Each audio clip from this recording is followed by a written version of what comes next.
Hello students, I hope you all are fine and well. Now be ready for an English grammar. Today we are going to start our new topic of an English grammar. Today's our topic is the sentence. अब आपको पता है sentence किसे कहते हैं, जिसमें subject, verb, action वगैरह सब कुछ दिया गया होता है, उसे सेंटेंस कहते हैं. A sentence is a complete thought. It must have a subject and a predicate. अब सेंटेंस में क्या होता है, तो सब्जेक्ट और predicate. The subject is someone or something we speak about and the predicate is something we say about the subject. अब subject किसे कहते हैं कि जिसके बारे में हम कुछ कहते हैं, ठीक है, जिसके बारे में हमें कुछ कहना है उससे. And the predicate is something we say about subject. अब जो सब्जेक्ट होता है हमारे सेंटेंस में, जिसके बारे में हम बात कर रहे हैं या जिसकी हम बात कर रहे हैं, उसके बारे में कुछ जो हमें इंफॉर्मेशन देता है या उसके बारे में हमें कुछ बताता है, उससे प्रेडिकेट कहते हैं. The action word verb is always in the predicate. अब हम जिसे एक्शन कहते हैं, जो वर्ब के नाम से भी जाना जाता है, तो हम जो एक्शन करते हैं उसे भी प्रेडिकेट में ही इंक्लूड किया जाता है. अ सेंटेंस मस्ट बीइंग विथ अ कैपिटल लेटर. अब जब भी हम सेंटेंस स्टार्ट करते हैं तो सेंटेंस किससे स्टार्ट होता है, कैपिटल लेटर से ही स्टार्ट होता है, ठीक है. Now we read the sentences. Subject और प्रेडिकेट यहाँ पर दिया गया है. सब्जेक्ट में लिखा है सैम और प्रेडिकेट में लिखा है रन्स. अब दौड़ना भी एक एक्शन है, यानी कि रन जो है वो वर्ब है.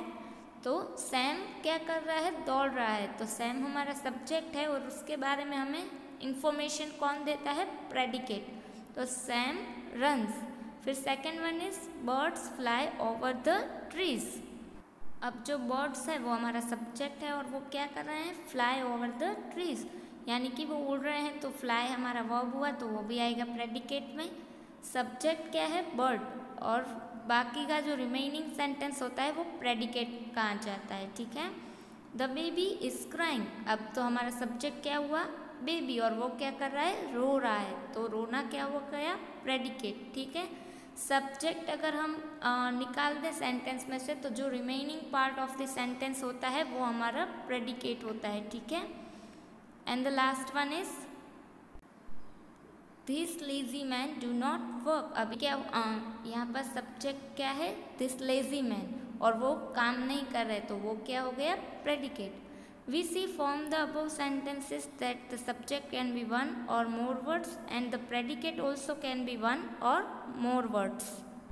अब यहाँ पर क्या कह रहे हैं कि सब्जेक्ट में भी कई बार एक वर्ड से ज़्यादा होते हैं, जैसे कि दिस लेजी मैन, तो ये क्या हो गया, एक वर्ड से ज़्यादा. और प्रेडिकेट में भी एक से ज़्यादा वर्ड्स होते हैं. Now we see the exercise. Exercise 1. Underline the subject in each of the following sentences. अब हमें क्या करना है, जो सब्जेक्ट है वहाँ पर हमें अंडरलाइन करना है.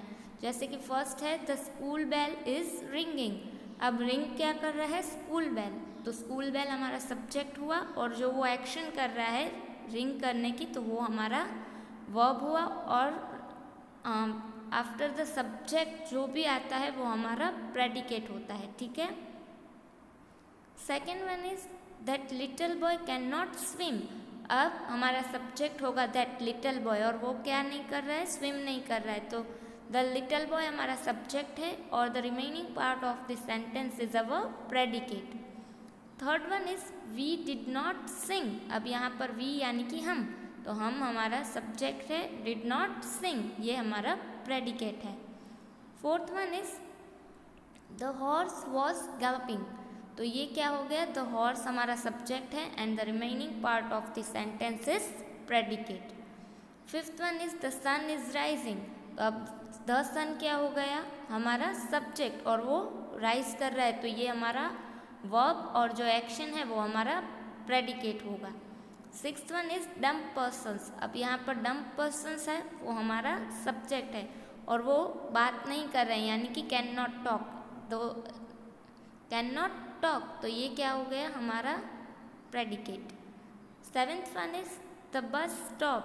अब यहाँ पर सब्जेक्ट क्या है, द बस, और वो रुक गई है, तो ये स्टॉप क्या है, ये आप देख सकते हैं कि ये प्रेडिकेट में एक ही वर्ड है। तो कई बार छोटे सेंटेंस होते हैं तो ऐसा होता है कि प्रेडिकेट भी एक वर्ड में ही आ जाता है।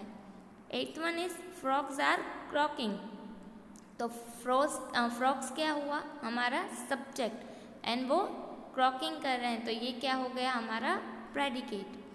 9th one is all Indians are my brother and sisters. तो ये क्या हो गया, ऑल इंडियंस हमारा सब्जेक्ट और वो मेरे भाई बहन है, तो ये जो remaining part of the sentence हम बोलते हैं वो है predicate.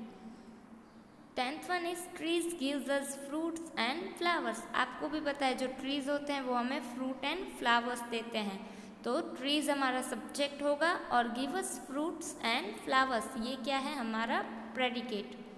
11th one is the dog guards our house. तो ये यहाँ पर हमारा सब्जेक्ट क्या हुआ, the dog, and the remaining part of the sentence is predicate. And the last one is we must help one another. अब यहाँ पर पहले मैं थर्ड सेंटेंस में ही मैंने आपको बताया था वी यानी हम, तो हम हमारा सेंटेंस होगा मस्ट हेल्प वन अनदर, तो ये क्या हो गया, प्रेडिकेट। आज हमने सब्जेक्ट और प्रेडिकेट की एक्सप्लेनेशन देखी और एक एक्सरसाइज देखी। नेक्स्ट वीडियो में उसकी जो बाकी की 2 एक्सरसाइज पेंडिंग है वो देखेंगे, और फिर हम तब तक आप ये अपनी नोट में नोट डाउन कर लीजिएगा।